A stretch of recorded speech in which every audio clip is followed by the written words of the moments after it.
going to be launching a tasty pastry. It's a low-carb Pop-Tart. It's got 3 to 4 grams of net carbs, and we love this show. This is our best place to be in LA.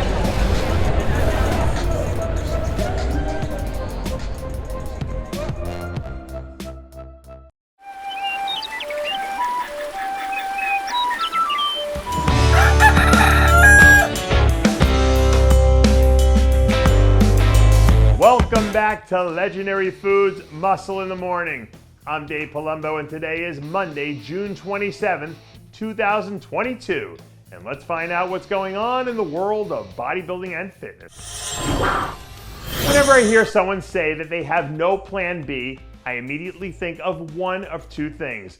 Either they're crazy and on track to crash and burn hard because they absolutely have no idea what they're doing, or they have irrational confidence, which is something you have to have if you want to succeed at the highest level, personally or professionally. And I think at this point it's safe to say that Brandon Curry falls into the latter of the two categories. For the most part, Brandon's managed to keep a relatively low profile since his big win back at the IFBB Arnold Classic back in March. But all the feedback that you hear from people close to his team seem to indicate that he's exactly where they want him to be at this point in the season.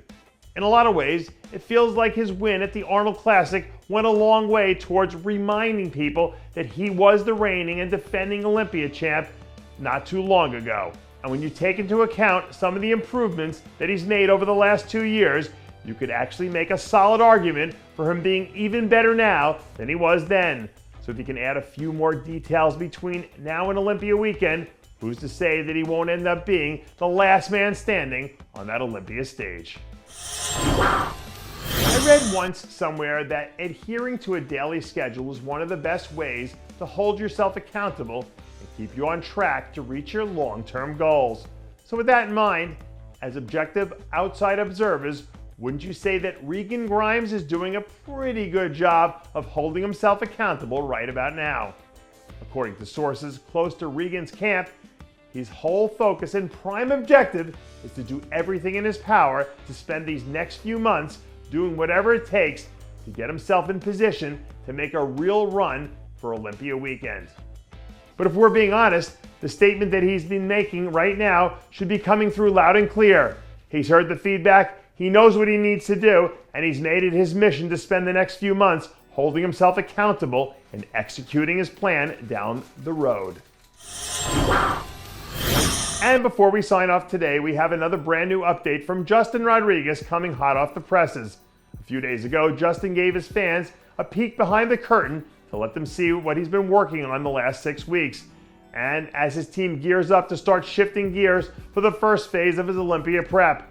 As far as conditioning is concerned, this is probably one of the better mid-season looks that we've seen from him, because it seems like he's done a nice job of giving his body what it needs to grow without being too far away from his stage weight. According to Justin, right now, his game plan is to spend the next few months trying to put on a quantity of size so he can present a bigger look at the Olympia, with the hopes being that it'll give him more of an opportunity to compete for a spot in the top 5 this year, which isn't that far of a stretch when you consider the fact that he's placed 8th at last year's contest.